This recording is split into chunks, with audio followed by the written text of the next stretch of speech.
ನಮಸ್ಕಾರ ಸ್ನೇಹಿತರೆ, ಇವತ್ತು ಮತ್ತೊಂದು ವಿಡಿಯೋಗೆ ಸ್ವಾಗತ. ಇವತ್ತಿನ ಈ ಒಂದು ವಿಡಿಯೋದಲ್ಲಿ RK TV ಚಾನಲ್ಗೆ ಸ್ವಾಗತ. ಭಾರತ ಮತ್ತು ಸೌತ್ ಆಫ್ರಿಕಾ ಈ ಒಂದು ಪಂದ್ಯದಲ್ಲಿ ಅಗ್ನಿ ಪರೀಕ್ಷೆಗೆ ಇಳಿದಿವೆ. ಭಾರತವು ಸಹಿತ ಅಗ್ನಿವ್ಯೂಹದ ಚಕ್ರವ್ಯೂಹವನ್ನು ರಚಿಸಿದ್ರೂ ಸಹಿತ ಸೌತ್ ಆಫ್ರಿಕಾವು ಸಹಿತ ಅಗ್ನಿವ್ಯೂಹದ ಚಕ್ರವನ್ನು ರಚಿಸಿದ್ದಾವೆ. ಇಂದು ನರೇಂದ್ರ ಮೋದಿ ನಡೆಯುವಂಥ ಪಂದ್ಯದಲ್ಲಿ ಯಾರು ಸೂಪರ್ 8 ಲೀಗಿನ ಪಂದ್ಯವನ್ನು ಗೆಲ್ತಾರೆ ಅನ್ನೋದು ಬಹಳ ಮಹತ್ವದಾಗಿರುತ್ತದೆ. ಯಾಕಪ್ಪ ಅಂದರೆ ಇಂದು ನಡೆಯುವಂಥ ಪಂದ್ಯ ಸಾಮಾನ್ಯವಾದಂಥ ಪಂದ್ಯ ಅಲ್ಲ. ಅದು ಯಾರು ಸೌತ್ ಆಫ್ರಿಕಾ ಕೋಚ್ ಭಾರತ ಸೋಲುತ್ತೆ ಅಂತ ಹೇಳಿ ಅವರು ಜಂಬವನ್ನು ಕೊಚ್ಚಿಕೊಂಡಿದ್ದಾರೆ. ಯಾಕೆಪ್ಪ ಅಂದರೆ ಇದೇ ನರೇಂದ್ರ ಮೋದಿ ಸ್ಟೇಡಿಯಂದಲ್ಲಿ 2023ರಲ್ಲಿ ನಾವು ಸೋಲನ್ನು ಕಾಣಿದ್ದೇವೆ.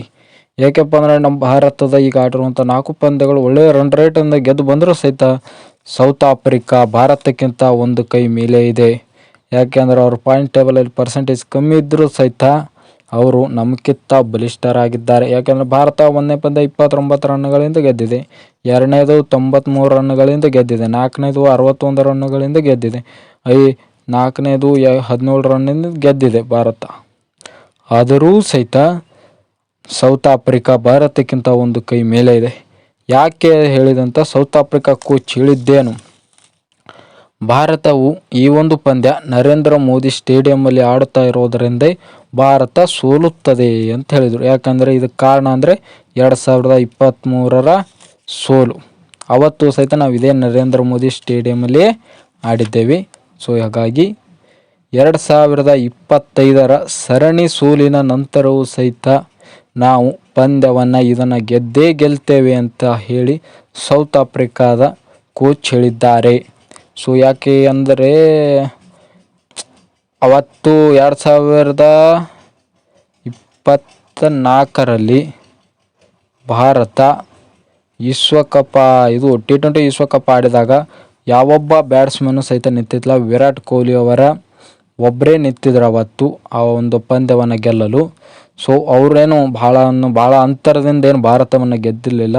ನಮ್ಮ ಸೂಪರ್ ಈಗಿನ ಪಂದ್ಯ ಅಂದರೆ ಅವರು ಭಾಳ ಹತ್ತಿರಕ್ಕೆ ಬಂದಿದ್ದರು. ಸೊ ಬರೀ 7 ರನ್ನಿಂದ ಭಾರತ ಆ ಒಂದು ಪಂದ್ಯವನ್ನು ಗೆದ್ದುಕೊಂಡಿತ್ತು ಅಷ್ಟೇ. ಅದರಲ್ಲಿ ಮೇನ್ ಬ್ಯಾಟ್ಸ್ಮನ್ ಅಂದರೆ ವಿರಾಟ್ ಕೊಹ್ಲಿ ಅವರ ಉಳಿದ ಯಾರೊಬ್ಬ ಬಾಲರು ಸಹಿತ ಯಾರೊಬ್ಬ ಬ್ಯಾಟ್ಸ್ಮನ್ ಸಹಿತ ಸೌತ್ ಆಫ್ರಿಕಾನ ಬಾಲರ್ಗಳ ಮುಂದೆ ನಿಲ್ಲುವಂಥ ಸಾಹಸ ಮಾಡೇ ಇಲ್ಲ ಅಂತೇಳಿ ಕಳೆದ ವಿಶ್ವಕಪ್ಪಿನಲ್ಲಿ ಅವರು ಘೋಷಣೆಯನ್ನು ಮಾಡಿದ್ದಾರೆ. ಆ ಕೋಚು ಸಹಿತ ಈಗ ಹೇಳಿದ್ದಾರೆ. ಇವತ್ತು ನಡೆಯುವಂಥ ಪಂದ್ಯ ಭಾರತ ಮತ್ತು ಸೌತ್ ಆಫ್ರಿಕಾಗೆ ಬಹಳ ಅಗ್ನಿ ಪರೀಕ್ಷೆ ಇದೆ. ಈ ಒಂದು ಪಂದ್ಯದಲ್ಲಿ ಯಾರು ಗೆಲ್ತಾರೆ ಅವರು ಮುಂದೆ ಹೋಗ್ತಾರೆ, ಯಾರು ಸೋಲ್ತಾರೆ ಅವರಿಗೆ ಭಾಳ ಅವಕಾಶಗಳು ಕಡಿಮೆ ಇವೆ. ಭಾರತ ಇಲ್ಲಿವರೆಗೂ ಎದುರಿಸಿಕೊಂಡಿರುವಂಥ ಟೀಮ್ಗಳಲ್ಲಿ ಯಾವುವಂಥ ಬಲಿಷ್ಠವಾದಂಥ ಟೀಮನ್ನು ಎದುರಿಸಿಲ್ಲ. ಈಗ ಇದರ ಮೇಲೆ ಗೆದ್ದರೆ ಸಹಿತ ಇದರ ಮೇಲೆ ಗೆಲ್ಲಬಹುದು. ಈಗಾಗಲೇ ಜಿಂಬಾಬ್ವೆ ಒಂದು ಟೀಮನ್ನು ಈಗ ಒಂದು ಲೀಗ್ ಹಂತದ ಪಂದ್ಯವನ್ನು ಈಗಾಗಲೇ ಜಿಂಬಾಬ್ವೆ ಗೆದ್ದಿದೆ. ನಾವು ಸೌತ್ ಆಫ್ರಿಕಾ ವಿರುದ್ಧ ಗೆದ್ದರೆ ಮಾತ್ರ ನಾಳೆ ಜಿಂಬಾಬ್ವೆ ವಿರುದ್ಧ ಆ ಪಂದ್ಯ ವಿರುದ್ಧ ಅದು 26ನೇ ತಾರೀಕು ಫೆಬ್ರವರಿ 26ನೇ ತಾರೀಕು ನಡೆಯುವಂಥ ಚಿದಂಬರ ಸ್ಟೇಡಿಯಂನಲ್ಲಿ ನಾವು ಜಿಂಬಾಬ್ವೆಯನ್ನು ಸೋಲ್ಸೋಕ್ಕಾಗುತ್ತೆ. ಜಿಂಬಾಬ್ವೆವು ಸಹಿತ ಅದನ್ನು ಸಾಮಾನ್ಯವಾದಂಥ ಟೀಮ್ ಅಲ್ಲ. ಈ ವರ್ಷ ಬೆಂಕಿ ಬಬಲಾದ ಟೀಮ್ ಆಗಿದೆ. ಸೊ ಅದರ ಸ್ಪೀಡು ಅದರ ವೇಗವನ್ನು ನೋಡ್ತಾ ಇದ್ದರೆ ಇದು ಭಾರತದ ಅದರ ಮುಂದೆ 50% ಸಹಿತ ಇಲ್ಲ. ಸೊ ಅದು ಭಾಳ ಸ್ಟ್ರಾಂಗ್ ಇದೆ ಟೀಮು. ಹಾಗಾಗಿ ಜಿಂಬಾಬ್ವೆಯನ್ನು ಸೋಲಿಸೋದು ನಮಗೆ ಬಹಳ ಮಹತ್ವ ಇದೆ. ಅಷ್ಟೇ ಇವತ್ತಿನ ಪಂದ್ಯವನ್ನು ಸೌತ್ ಆಫ್ರಿಕಾ ಸೋಲಿಸುವುದು ಸಹಿತ ಅಷ್ಟೇ ಪವರ್ಫುಲ್ ಆಗಿದೆ. ಇದರಲ್ಲಿ ಕಳಪೆಯಾಗಿರುವಂಥ ಬ್ಯಾಟ್ಸ್ಮನ್ಗಳು ಇದ್ದಾರೆ. ಈಗಾಗಲೇ ಆಡಿರುವಂಥ 4 ಪಂದ್ಯಗಳಲ್ಲಿ 9 ಕ್ಯಾಚ್ಗಳನ್ನು ಬಿಟ್ಟಿದ್ದಾರೆ. ಇಲ್ಲಿ ಕಳಪೆ ಫೀಲ್ಡಿಂಗು ಸಹಿತ ನಮ್ಮಲ್ಲಿದೆ.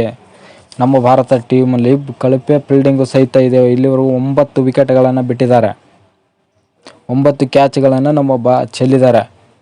ಸೊ ಹಾಗಾಗಿ ಈ ವರ್ಷ ಅಭಿಷೇಕ್ ಶರ್ಮಾ ಅವರು ಸಹಿತ ಫಾರ್ಮಲ್ಲಿಲ್ಲ.